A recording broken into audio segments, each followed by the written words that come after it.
목사로서 제가 간절히 드리는 기도가 몇 가지 있습니다. 그것은 우리 온 성도들이 하나님의 은혜 안에 복을 많이 받기를 저는 소원합니다. 복만 받는 것이 아니라 하나님 앞에 아름답게 쓰임받는 우리 성도들, 우리 홍익교회에 들어오는 모든 사람들이 하나님 앞에 쓰임받는 그 축복의 사람 되기를 소원해요.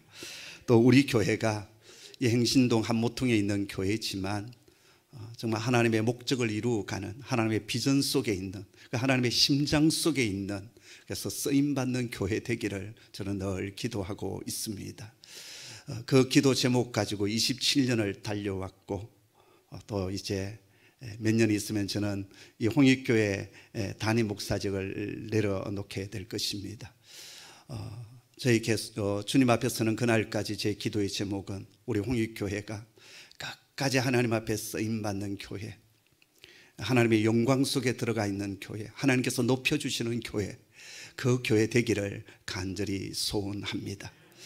우리 주님께서 육신을 입고 이 땅에 오실 때 통로로 사용했던 많은 사람들이 있습니다. 바로 믿음의 사람들이지요. 지난 시간에 우리가 살펴보았던 요셉이 그러한 사람이었고, 또 누가복음에 등장하고 있는 예수님의 육신의 어머니 마리아가 정말 아름답게 쓰임받았던 믿음의 사람, 순종의 사람이었습니다.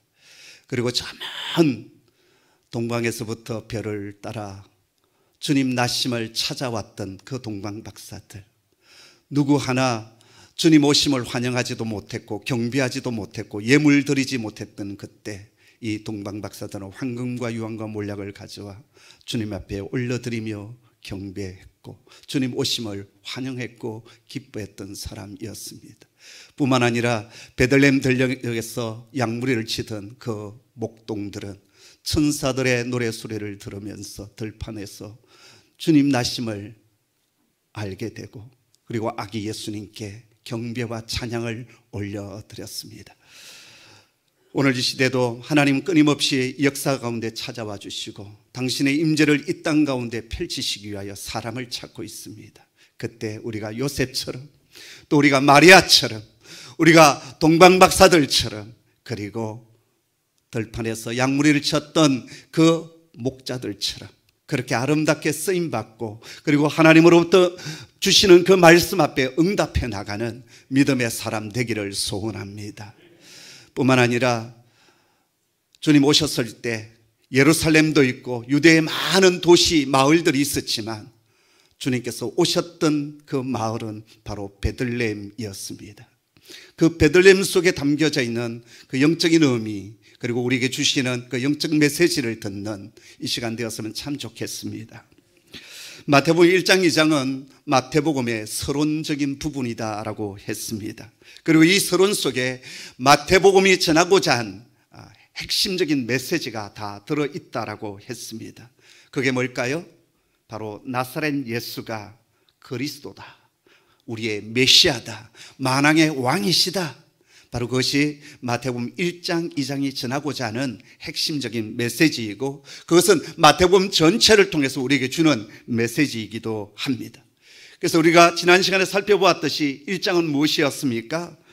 예수님의 그 혈통을 통하여서 메시아 되심을 드러내시고 증거하셨어요.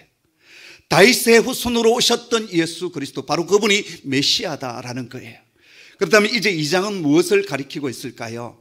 바로 지명이었습니다. 지리적인 배경을 통하여 예수님의 그리스도 되심을, 메시아 되심을 우리에게 소개하고 증거하고 있습니다. 예수님이 어디에서 출생했으며 어디에서 사셨는가? 그것은 그 당시 유대인들에게 아주 중요했습니다. 왜냐하면 이미 구약의 선지자들이 예언했던 말씀 중에 메시아가 어디에서 태어나실 것이며 어디에서 사실 것인지에 대해서 예언하여 주셨기 때문입니다. 오늘도 그렇습니다만 예수님 당시와 그리고 그 이후에도 여기저기 역사 속에서 계속적으로 내가 그리스도다, 내가 메시아다, 그렇게 주장하는 사람들이 있었습니다. 지금도 그렇지 않습니까? 근데 그들이 참 그리스도인지, 그분이 참 메시아인지 우리가 어떻게 판단할 수 있겠습니까? 바로 그것은 이미 주님 오시기 전에 700년 전에 1000년 전에 예언했던 그 구약의 말씀을 토대로 이분이 참 그리스도구나, 이분이 약속하신 그분이시구나 우리가 알 수 있고 밝힐 수 있다라는 거예요. 오늘 본문 속에 보면 구약 성경에 성취된 인용구를 4가지로 정리하고 있습니다. 선지자로 하신 말씀을 이루려 하심이라, 또 기록된 그대로, 이런 말씀이 4번이나 이 마태복음 2장에 등장하고 있습니다. 근데 이 4개의 성취 인용구 가운데 모두가 지명으로 나와 있는데요, 그 지명은 모두 메시아와 연결되어져 있는 지명이었다라는 것입니다. 6절에 보면 베들레헴이 등장하고 있지요. 유대 땅 베들레헴아라고 말하고 있습니다. 또 15절에 보면 애굽이 등장하고 있습니다. 애굽으로부터 내 아들을 불렀다라고 말합니다. 또 18절에 보면 라마가 등장하고 있습니다. 라마에서 슬퍼하며 크게 통곡하는 소리가 들리니라고 했습니다. 또 23절에 보면 나사렛이 등장하고 있습니다. 예수님께서 나사렛 동네에 가서 사시니라고 했습니다. 여기 보면 베들레헴이 등장하고 있고, 그리고 애굽이 등장하고 있고, 라마 그리고 나사렛이라는 지명이 등장하고 있습니다. 자, 그렇다면 이 지명들이 메시아로 오신 예수님에게 어떤 증거가 되고 있을까요? 사실 우리에게는 이런 지명을 들어도 별로 감동이 없습니다. 그러나 구약 성경을 잘 알고 있었던 유대 사람들이 이 복음서를 읽게 되었을 때 무릎을 쳤을 거예요. 그렇구나, 나사렛 예수가 바로 구약 성경에서 약속하여 주셨던 그리스도시구나, 메시아구나, 만왕의 왕이시구나 알 수 있었단 말입니다. 지금으로부터 2000년 전 유대 땅은 메시아 오심을 고대하고 있었습니다. 그러한 때에 예수님께서 오셨어요. 근데 그분은 나사렛 출신이라는 것입니다. 그 당시 사람들은 우리처럼 성이 없었기 때문에 그 사람의 이름 앞에다가 출신지를 붙였어요. 또 아니면 누구의 아들 누구 이렇게 불렀어요. 가롯인 유다, 그러면 가롯 지역에 있는 유다였다라는 말이에요. 가롯 출신의 유다였단 말이에요. 또 베세다 사람 시므온, 또 디메오의 아들 바디메오, 그렇게 이름을 구분하여 불렀습니다. 자, 예수님은 나사렛에서 자라나셨기에 나사렛 예수라고 불렀습니다. 우리는 이 다음 말씀에서 나사렛이 주는 그 계시적인 의미와 뜻을 나중에 살펴보게 될 것입니다. 근데 그 당시 나사렛이라는 동네는 유대 사람들에게 정말 별 볼 일 없는 자그마한 마을이었습니다. 신약 성경에 나사렛이라는 동네가 기록되었기 때문에 우리가 나사렛을 알게 되었지만 구약 성경 어디를 보아도 나사렛이라는 동네가 등장하지를 않아요. 오죽했으면 빌립이 친구 나다나엘에게 가서 예수 그리스도를 소개하고 전도했을 때 나사렛에서 무슨 선한 것이 나겠느냐 그렇게 대묻지 않습니까? 무슨 메시아가 나사렛 출신이냐 그런 뜻입니다. 베델이나 예루살렘이면 모르겠는데 갈릴리 지방 나사렛 동네에서 무슨 메시아가 나오냐, 무슨 선지자가 날 수 있느냐 그렇게 되물었던 것이요. 그 당시 이스라엘 백성들은 구약의 예언을 비추어 보거나 성경 어디를 보아도 메시아가 나사렛 동네에서 오신다는 말씀을 한 적도 없고 들은 적도 없었단 말입니다. 근데 그분이 나사렛 출신이다라는 거예요. 그리고 메시아라는 겁니다. 이건 도저히 이해가 되지 않는 일이었어요. 자, 그런데 마태복음 2장은 나사렛 출신이신 예수께서 어떻게 구약에서 예언하신 메시아인지를 지리적으로 증거하고 있습니다. 바로 그것을 증거하는 제일 중요한 도시가 어디냐? 베들레헴이었습니다. 왜 메시아 탄생에 있어서 베들레헴이 중요할까요? 바로 베들레헴은 다윗의 고향이었기 때문입니다. 또한 다윗이 예루살렘에서 이스라엘을 통일왕국을 세우고 그곳에서 이제 왕이 되기 전에 이미 첫 번째 기름 부음을 받았던 장소가 어디였습니까? 바로 베들레헴이었습니다. 뿐만 아니라 선지자의 글들은 장차 이 베들레헴에서 메시아가 탄생하실 것을 이미 예언을 했습니다.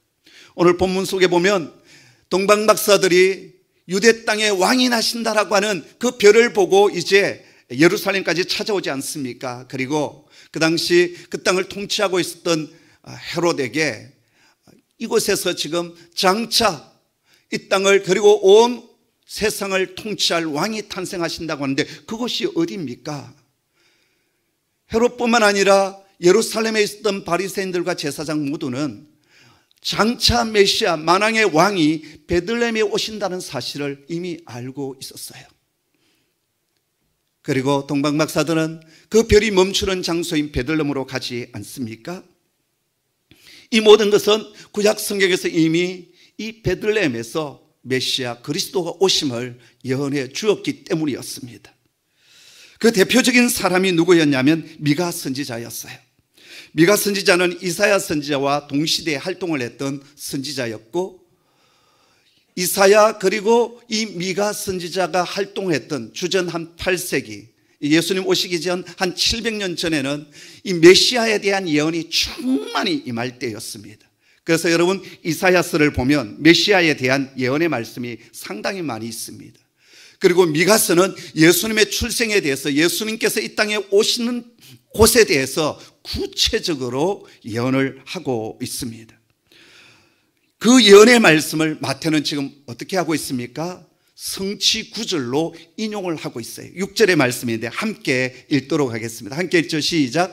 또 유대 땅 베들레헴아 너는 유대 고을 중에서 가장 작지 아니하도다. 내게서 한 다스리는 자가 나와서 내 백성 이스라엘의 목자가 되리라 하였음이니이다. 아멘. 베들레헴 땅이 유대 고을 중에 가장 작지 아니하다라고 말씀합니다. 왜요? 그곳으로부터 이스라엘을 다스리는, 이스라엘을 이끌어가는 참 목자가 나오시기 때문이라는 거예요. 지금 마태는 미가서 5장 2절의 말씀을 인용하면서 예수님이 이곳 베들레헴에 오심으로 비로소 구약의 말씀이 성취되어졌음을 선포하고 있습니다. 여러분 베들레헴의 이름의 뜻이 뭔지 잘 알고 계시죠? 떡집 아닙니까? 떡집. 레헴이 떡이에요. 그리고 벳이 집이에요. 성경에 보면은 벳세메스가 나와요. 세메스가 태양이거든요. 벳이 붙어서 태양의 집. 베델은 뭡니까? 엘이 하나님이니까 앞에 집 벳자가 붙었어요. 하나님의 집, 하나님의 전이 되는 거죠. 이 베들레헴은 떡집입니다. 이 떡집 베들레헴에서 우리의 생명의 떡이신 예수님께서 지금 탄생하셨어요. 할렐루야. 그토록 오랫동안 기다렸던 메시아 그리스도께서 베들레헴에 오셨음을 마태는 지금 이 구약에 있는 미가서의 선지자의 그 예언의 말씀을 그대로 가져와서 보아라. 지금 그분이 오셨다. 이 떡집 베들레헴에서 우리의 생명의 떡이신, 우리의 영혼을 살리는 생명의 떡이신 그분이 오셨다라고 지금 증거하고 있습니다. 자, 그렇다면 여러분 어떻게 나사렛 예수께서 다윗의 고향 베들레헴에서 탄생하게 되었을까요? 마태복음에서는 자세한 설명이 없고 그냥 베들레헴에서 탄생하셨다고 한 줄로 딱 기록을 하고 있습니다. 근데 누가복음에 보면 그것을 상세히 또 자세히 설명을 하고 있습니다. 로마의 첫 번째 황제였던 가이사 아우구스투스가 황제가 되었습니다. 그리고 로마 제국 아래에 있는 모든 식민지 나라들마다 영을 하나 내려요. 그것은 자신의 본적으로 가서 호적을 하라는 것이었습니다. 왜 호적을 하라고 했을까요? 두 가지였습니다. 하나는 인구 조사가 제대로 될 때 세금 징수를 원활하게 할 수가 있습니다. 그 다음에 또 하나는 전쟁이 일어났을 때 전쟁터에 나갈 군사가 누군지를 확인하는 것이 필요했습니다. 이 두 가지 이유로 인하여서 지금 가이사 아우구스투스는 지금 모두에게 호적을 하라고 했습니다. 요셉은 어디 사람이었습니까? 그의 본적이 어디입니까? 바로 그의 혈통이 유대 지역이었고 그리고 베들레헴이 그의 본적이었어요. 손 목사의 본적은 어딘지 아십니까? 여러분의 본적은 어디입니까? 요즘 본적 없어졌나요? 별로 중요치 않죠. 요즘은 본적. 이전에는 본적을 꼭 적게 했습니다. 그 왜 적게 했는지 모르겠어요. 본적을 꼭 적게 했습니다. 고대에서는 이게 중요했던가 봐요. 요셉은 유대 지파에 속했고 그의 선조가 다윗이에요. 그랬기에 그의 본적은 베들레헴이었습니다. 그래서 지금 베들레헴으로 갑니다.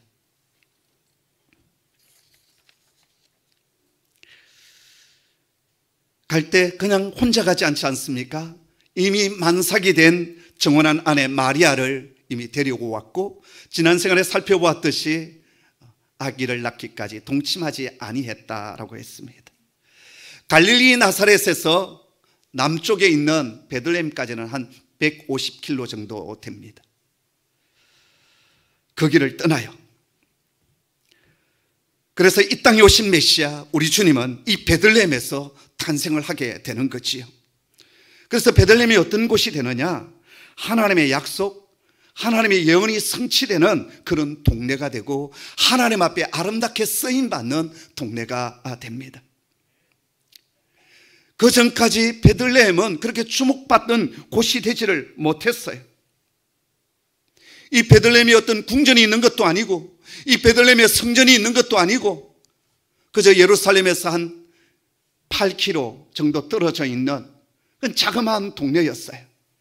그런데 하나님은 예루살렘이 아니라 이 베들레헴을 통하여서 당신의 아들을 보내시고, 그리고 역사 속에서 이 베들레헴을 영광스럽게 하시고 존귀케 만들어주고 있습니다. 바로 이 지점에서 오늘 우리에게 주시는 하나님의 울림, 메시지 하나가 있습니다. 그게 뭘까요? 저와 여러분, 또 우리 교회가, 이 민족의 교회가 하나님의 약속, 하나님의 예언이 성취되어지는 축복의 사람, 축복의 통로가 되라라는 것입니다. 베들레헴을 보십시오. 아주 작은 마을입니다. 그런데 오늘 우리에게도 이 베들레헴이 가슴 설레이는 감동으로 다가오지 않습니까? 그것은 우리 주 예수 그리스도께서 바로 이 베들레헴에 탄생하셨고 또 하나님의 예언이 성취되어지는 장소가 되었기 때문입니다. 여러분, 다시 6절의 말씀을 또 다시 읽어보도록 하겠습니다. 함께 읽습니다. 시작. 또 유대 땅 베들레헴아, 너는 유대 고을 중에서 가장 작지 아니하도다. 내게서 한 다스리는 자가 나와서 내 백성 이스라엘의 목자가 되리라. 아멘. 지금 우리가 읽었던 말씀은 구약의 미가 선지자를 통해서 하나님께서 예언으로 주신 말씀입니다. 그런데 미가서 원래 말씀은 이렇게 되어 있습니다.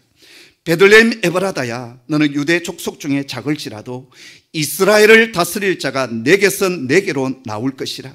그의 근본은 상고의 영원에 있느니라. 베들레헴아, 너는 유대 고을 중에 작은 동네일지라도 그곳에서 이스라엘의 왕이 나오실 것인데 그분은 누구시냐? 영원부터 계셨던 하나님이시다. 그렇게 말씀하고 있습니다. 베들레헴은 유대 땅에서 참 작은, 주목받지 못했던 그런 마을입니다. 그런데 이 작은 마을 동네 베들레헴에 이스라엘의 성군이었던 다윗이 태어나고 자라게 되고 그곳에서 기름 부으심을 받습니다. 그리고 우리 주 예수 그리스도, 우리의 구주 되신 그분이 바로 이 베들레헴에서 탄생하십니다. 그런데 그 탄생이 그냥 우연히 이루어진 것이 아니라 이미 우리 주님께서 오시기 700년 전에 구약의 미가 선지자를 통해서 예언하여 주셨고 말씀하여 주셨던 그 곳이었고, 그래서 그곳에서 메시아가 탄생하심으로 우리 주님의 오심을 완성해가는, 성취시켜가는 놀라운 축복의 통로의 마을이 되었다라는 것입니다. 이게 하나님의 은혜입니다. 우리가 이미 1장에서 살펴보았듯이 예수님의 족보 속에서도 정말 우리가 생각에는 들어갈 수 없는 인물들이 들어가 있지 않았습니까? 문제 많았던 다말이 들어가 있습니다. 몸을 팔며 살아갔던 라합이 다윗의 할머니가 되어져 있고 메시아의 족보 속에 들어가 있습니다. 룻이 들어가 있고 가늠했던 바세바가 그곳에 들어가 있습니다. 문제 많고 비천했던 여인들이 영광스러운 거룩한 주님의 족보 속에 들어가는, 그리고 그 이름이 당당하게 기록되어져 있습니다. 이게 하나님의 은혜입니다. 오늘 저와 여러분이 이 자리에 있는 것은 우리의 잘남과 우리의 똑똑함과 우리의 뛰어남 때문에, 우리가 어렵기 때문에 있는 것은 아닙니다. 은혜의 하나님께서 어느 날 우리 인생 가운데 찾아와 주시고 우리의 심령의 문을 두드려 주시고, 그리고 우리를 감동시켜 주셔서 심령의 문을 열고 그분을 나의 구주, 나의 하나님으로 영접하게 해 주셨어요. 그리고 영광스러운 직임들을 우리 모두에게 허락하여 주시고, 우리로 하여금 드려지는 이 예배를 하나님은 받으시고 우리 가운데 임재해 주시는 것, 이게 하나님의 은혜 아니겠습니까? 우리가 무엇이 간데 세상 끝날까지 함께 하시겠다, 임마누엘이 되시겠다, 그렇게 약속하여 주실까요? 우리는 하루에 대해 수없이 많이 주님의 마음을 아프게 하고 거슬리며 불순종하는 사람들 아닙니까? 근데 약속에 신실하신 그 은혜의 하나님께서 우리에게 끝까지 우리를 붙드시며, 너는 나를 버린다 할지라도, 너는 나에게 등을 돌린다 할지라도 나는 결코 너의 임마누엘이 되는 것을 한 번도 내가 버리지 않겠다라고 주님 말씀하여 주셨어요. 오늘 우리 홍익교회가 이곳에서 예배를 드리고 있습니다. 생각해 보면 정말 꿈같은 일이에요. 27년 전 이 행신동에 찬바람이 쌩쌩 불 때 이곳을 제가 하나님의 인도로 찾아왔습니다. 그리고 소만초등학교 앞에 있는 상가 2층, 그 부영상가 2층, 그 25평을 계약을 했어요. 그리고 첫 예배를 드리기 위해서 그 공간을 꾸밀 때 함께하는 멤버가 아무도 없었기에 저희 부부가 보름 동안 톱과 망치 들고 이것저것 똑딱거리면서 예배당을 꾸몄습니다.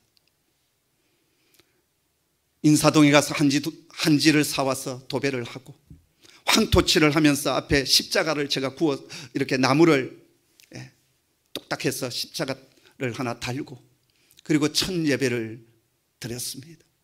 돈이 없어서 십자가 탑도 못 세우고 교회 간판도 달지 못한 채 첫 예배를 드렸던 홍익교회였어요. 이 지역에서 가장 초라했던 교회였습니다. 하나님은 그러한 교회를 여기까지 인도해 주셨고 사용해 주셨어요. 꿈같은 일이에요. 그것은 우리의 잘남, 이 손목사의 뛰어남, 노 아닙니다. 전적인 하나님의 은혜입니다. 무엇보다도 우리 홍익교회는 하나님의 목적과 하나님의 뜻을 성취하게 하여 몸부림쳐왔던 교회였어요. 맨 땅에서 시작했기 때문에 재정적으로 늘 열악했고 늘 빚진 교회였습니다.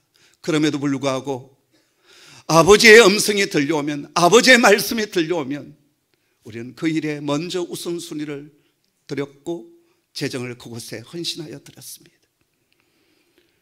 그것을 하나님께서 기뻐하셨고, 그리고 우리 홍익교회를 아름답게 세워주셨다라고 저는 생각합니다. 사랑하는 성도 여러분, 우리가 그냥 하나님의 복받는, 또 하나님의 사람 되어지고 구원받는 것으로 끝나서는 아니 됩니다. 쓰임받는 교회, 쓰임받는 성도, 이 시대의 축복의 온전한 통로가 되는 그러한 교회 되어야 합니다. 유대 땅에 많은 마을들이 있었지만 그 마을 가운데 베들레헴을 메시아가 오는 축복의 통로로 쓰임받았던 것처럼, 그리고 하나님의 약속을 성취해가는 그러한 마을로 사용해 주었던 것처럼, 저는 우리 홍익교회가, 그리고 이 홍익교회 속에 들어와 있는 모든 성도들이 하나님의 약속을 성취해가는, 아버지의 뜻을 이루어가는 하나님의 사람 되기를 주님의 이름으로 축복합니다. 사랑하는 성도 여러분, 예수 믿는 우리에게 하나님은 어떤 복을 허락해 주신 줄 아십니까? 갈라디아 3장 14절 말씀 우리 한번 같이 읽어보도록 하겠습니다. 함께 읽죠. 시작. 이는 그리스도 예수 안에서 아브라함의 복이 이방인에게 미치게 하고 또 우리로 하여금 믿음으로 말미암아 성령의 약속을 받게 하려 함이라. 아멘. 예수님께서 십자가에서 저주를 받음으로 말미암아 우리의 모든 저주를 가져가 주시고, 그리고서 우리에게 주신 축복인데 그게 뭡니까? 아브라함의 복을 우리에게 주신다라고 했습니다. 우리는 유대 백성이 아니에요. 선택받은 언약의 백성이 아닙니다. 그러나 예수님께서 십자가에 당신의 몸을 내어주심으로 말미암아 우리를 당신의 백성으로 사주셨어요. 할렐루야. 그래서 우리가 하나님의 친백성이 이제 된 겁니다. 그래서 아브라함에게 주셨던 그 복이 모든 이방인에게 미치게 되었다라고 말씀하십니다. 여러분, 아브라함에게 주신 복이 무엇입니까? 내가 너로 큰 민족을 이루고 네게 복을 주어 내 이름을 창대케 하리니 너는 복이 될지라. 할렐루야. 세 가지입니다. 큰 민족을 이루게 할 것이고, 그리고 내 이름을 창대케 할 것이고, 너는 복 그 자체가 될 것이고, 복의 근원이 될 것이고, 복의 통로가 될 것이다 말씀하여 주셨어요. 이 놀라운 복이 예수 믿는 저와 여러분에게 이미 약속되어져 있습니다. 우리는 믿음으로 이 약속을 성취해가는 하나님의 사람이 되셔야 합니다. 이건 야망이 아닙니다. 아버지께서 주신 약속입니다. 우리가 비록 작고 보잘것없는 존재처럼 여긴다 할지라도 아닙니다. 하나님은 우리를 향해서 너희는 결코 작지 아니하다. 세상 사람들은 너희를 향해서 작은 동네, 작은 교회, 작은 사람이라고 말하지만 아니다. 나는 너를 크게 보고 위대하게 보고 있다라고 말씀하여 주십니다. 그러기에 우리 자신도 아버지의 뜻 안에서 그 아버지의 뜻을 성취해가는 비전의 사람 되기를 소원합니다. 우리 홍익교회 어느 교회처럼 크고 화려하고 주목받는 교회는 아닙니다. 그러나 아브라함의 복을 간직한 교회이고 하나님의 언약의 말씀, 하나님이 주신 그 뜻을 성취하기 위하여 몸부림치는 교회입니다. 그러기에 하나님은 이 홍익교회를 통해서 더 아름답게 사용하여 주실 줄 믿습니다. 제가 계속 기도하고 있는 것은 우리 홍익교회가 이전의 영광보다도 나중의 영광이 더 큰 교회 되게 하여 주옵소서. 이 손목사가 사역하던 이때보다 나중에 또 다른 후임 목사가 세워졌을 때 더 영광스러운 교회가 되게 하여 주시옵소서. 저는 그렇게 기도하고 있습니다. 그러기 위해서 여러분, 우리 홍익 공동체 모든 식구들은 하나님의 약속을 붙잡는 성도가 되셔야 합니다. 목사로부터 온 장로님들과 온 성도들이 하나님께서 주신 비전, 하나님의 말씀이 주어질 때 예스를 아멘하면서 나아가는 그런 사람들이 되셔야 합니다. 오늘 본문을 보십시오. 유대 땅 한 작은 마을 베들레헴이 어떤 땅이 되었습니까? 배를 연구하던 동방박사들이 산을 넘고 물을 건너 먼 길을 마다하지 않고 찾아와 경배하며, 들판에서 양을 치던 목자들이 나와 주님께 경배하며 찬양을 했던 장소가 바로 베들레헴이었습니다. 무엇보다도 놀라운 것은 하늘의 천군 천사들이 이 베들레헴에 임하여서 찬송하기 시작했다는 것입니다. 천사들의 노래가 하늘에서 들리니 산과 들이 기뻐서 메아리쳐 울린다. 여 영광 영광 높이 계신 주님께, 여 영광 높이 계신 주님께. 베들레헴은 단순히 이 땅에서 유명한 마을이 아니었습니다. 바로 그것은 하나님의 임재의 장소가 되었고 주님께서 영광 받으셨던 영화로운 장소였고 하나님의 은혜가 임했던 축복의 장소였던 것입니다.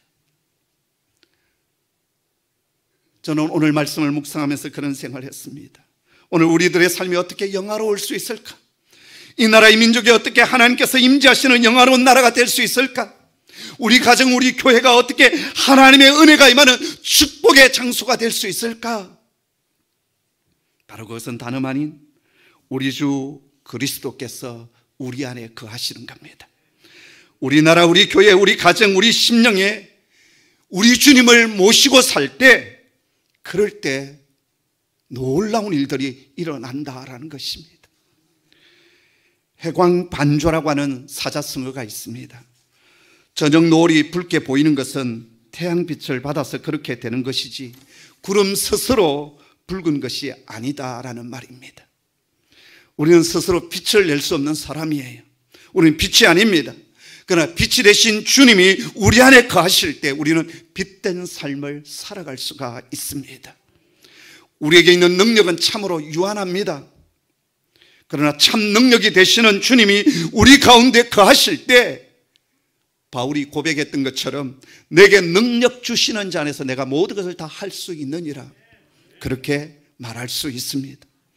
우리는 요한처럼 사랑이 없는 사람입니다.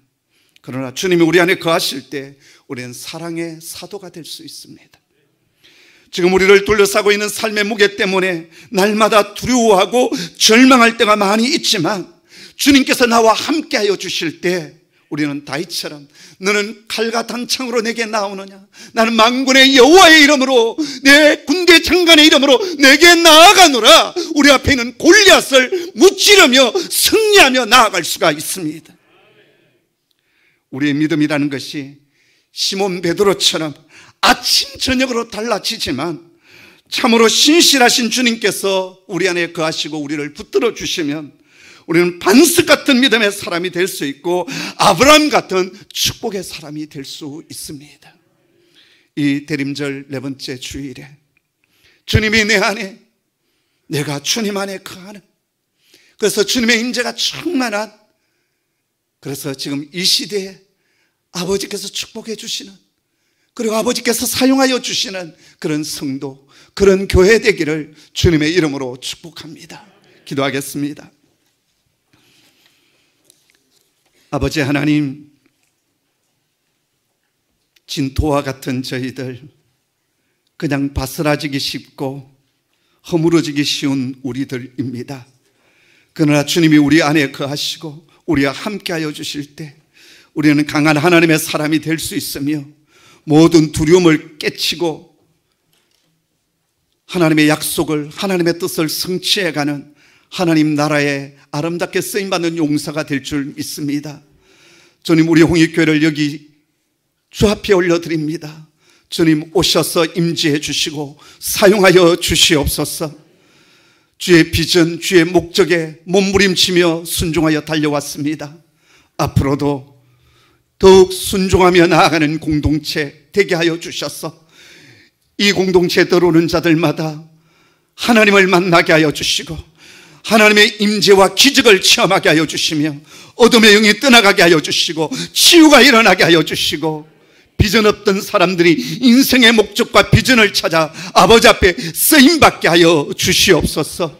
앞서서 헌신했던 종들이 있습니다. 격려해 주시고 너희 수고가 주 안에서 헛되지 않았다 말씀하여 주시되 끝까지 비전을 따라 끝까지 말씀을 붙들고 나아가는 앞선 리더들 되게 하여 주시고 새롭게 일어나는 우리 젊은 리더십들, 주님, 선배들의 뒤를 쫓아서 더욱 믿음의 장성한 분량에까지 자라나게 하여 주시고 더 영광스럽게 쓰임받게 하여 주시옵소서.